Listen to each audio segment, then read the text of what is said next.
آج کا विशेष اور ख़ास मुद्दा ये है कि ये मुस्लिम कौम के जो नुमाइंदे हैं और जो इनके सरदार बनते हैं, रहबर की बजाय रहज़नों से ताल्लुक़ रखने वाले, उनसे मेरी गुजारिश है और अगर मेरी आवाज़ उन तक पहुंच रही है जो मुसलमान का रहबर बनना चाहता है या बना बैठा है, उनसे मेरी गुजारिश है कि आप बड़े बड़े इजलास को, बड़े बड़े जलसे को, बड़े बड़े मजमे को आपने इकट्ठा करने का काम आज से नहीं बल्कि शुरू से ही आपका ये रवैया रहा है। लेकिन आपने कहीं पे भी दहेज को जो ख़त्म करने की षड्यंत्र है उसमें नाकामयाब रहे हैं और हमेशा नाकामयाब ही रहेंगे, क्योंकि ये मुस्लिम कौम अक्सर जो गैर मुस्लिम है वो हम पे इल्ज़ामात लगाते हैं कि ये मुस्लिम कौम जो है एक साथ है और एक ही साथ रहते हैं और इन लोगों का मशकिला बस एक ही है कि एक आवाज़ पे जो है ना तशरीफ़ लाते हैं हर जगह जहाँ पे बुलाया जाए, लेकिन ये हकीकत से दरअसल कोसों दूर है।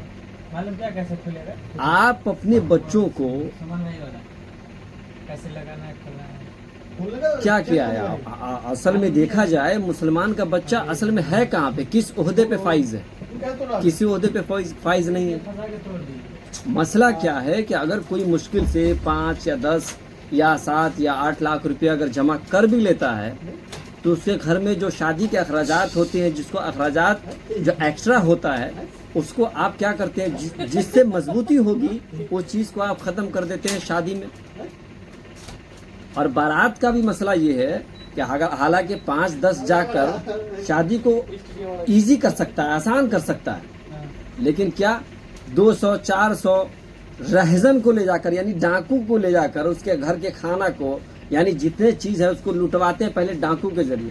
एक तो पहले खुद लूटता है कैश के जरिए, 5 लाख 10 लाख उसको कैश चाहिए।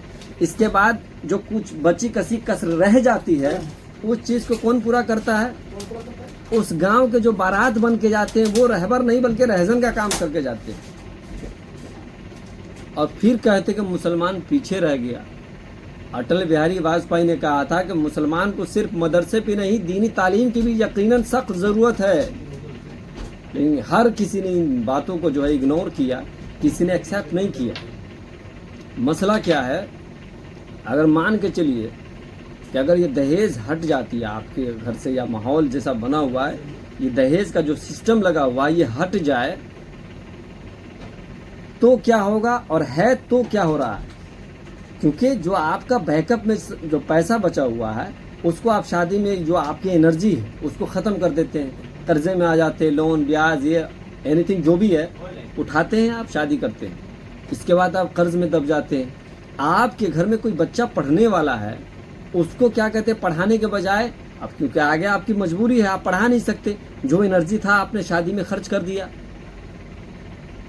तो इस सिचुएशन में ऐसा होता है कि आप अपने बच्चों को फिर काम पे भेज देते हैं। काश ये अगर ये पैसा को बचाया जाता या बचा हुआ होता तो 10वीं तक तो कम से कम अपने बच्चों को एजुकेशन तो दे ही सकते हैं, लेकिन शिक्षा और एजुकेशन के मामले में मुसलमान कोसों दूर पीछे है, जिसका मुस्तकबिल कुछ भी नहीं है, कुछ भी नहीं।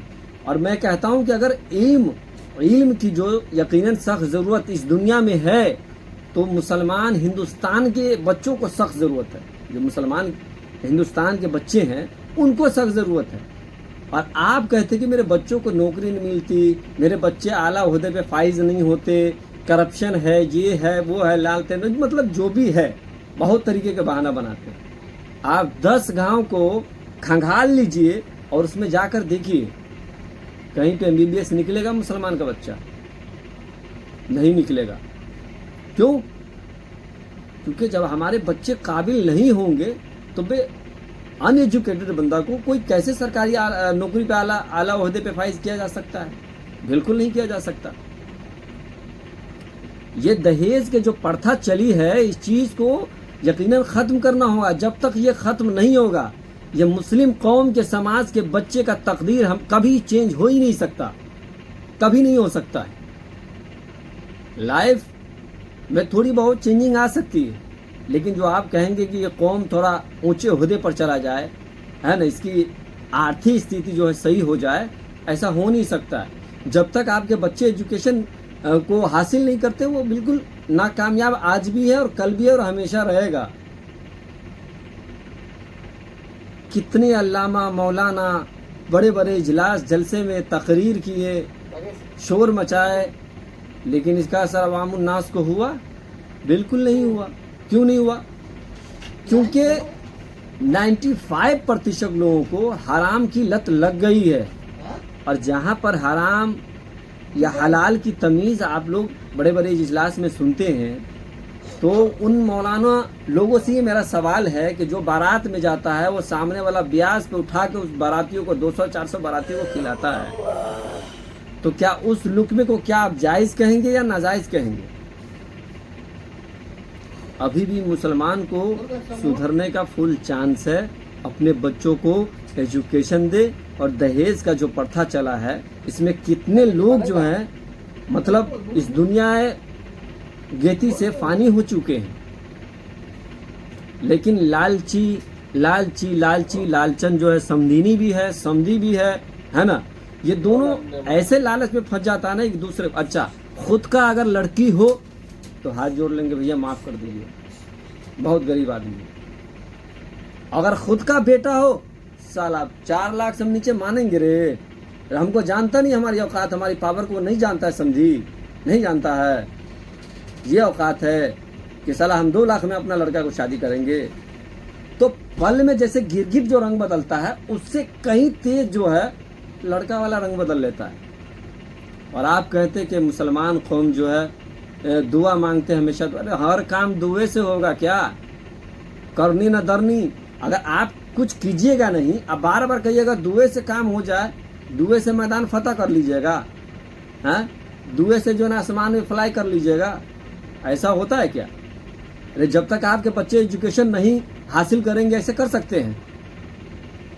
اور یہ میسیج ان لوگوں کو ہے جو ٹک ٹاک فیس بک پہ اشلیل ویڈیو کو شیئر کرتے ہیں، اس ویڈیو کو شیئر کریں تاکہ مسلم سماج جو ہے اس کی گتی اور اس کی رفتار ایجوکیشن کے ذریعے بڑھ سکتا ہے، ورنہ بس دعا مانگتے رہیے، یا اللہ ہم پہ رحم فرما، ہم پہ کرم فرما، بس یہی سب ہوگا، اس کے علاوہ کچھ نہیں ہو سکتا۔ آپ دعا ہی مانگ سکتے ہیں۔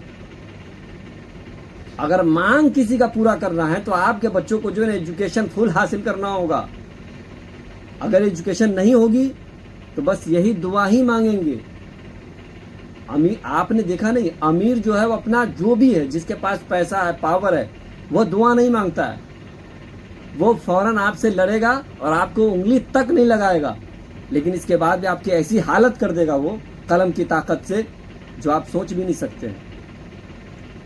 اور غریب مار بھی کھائے گا، الٹا جرمانہ بھی بھرے گا، اور الٹا کوٹ کچہری کا چکر بھی کاٹے گا، لیکن اس کو انصاف نہیں ملے گا۔ کیوں؟ کیونکہ اس کے گھر میں ایجوکیشن نہیں ہے، اس کے گھر میں کوئی پڑھا لکھا نہیں ہے۔ جب تک آپ پڑھائی کو ترجیح نہیں دیں گے تب تک آپ کامیاب نہیں ہو سکتے ہیں۔ آئی ہوپ، مجھے امید ہے کہ اس ویڈیو کو شیئر کریں گے ان دہیز کے لالچی کتوں کو جو دوسرے کے بیٹی کو اپنے گھر میں لا کر، اپنے بیٹے کو بیچ کر خود کو اعلیٰ بتاتے ہیں کہ ہم شان و شوکت والے ہیں۔ تجھ جیسے شان و شوکت والے اس جہان میں بھی اور اس جہان میں بھی پیر کے جوتیوں کے دھول کے برابر بھی نہیں ہے۔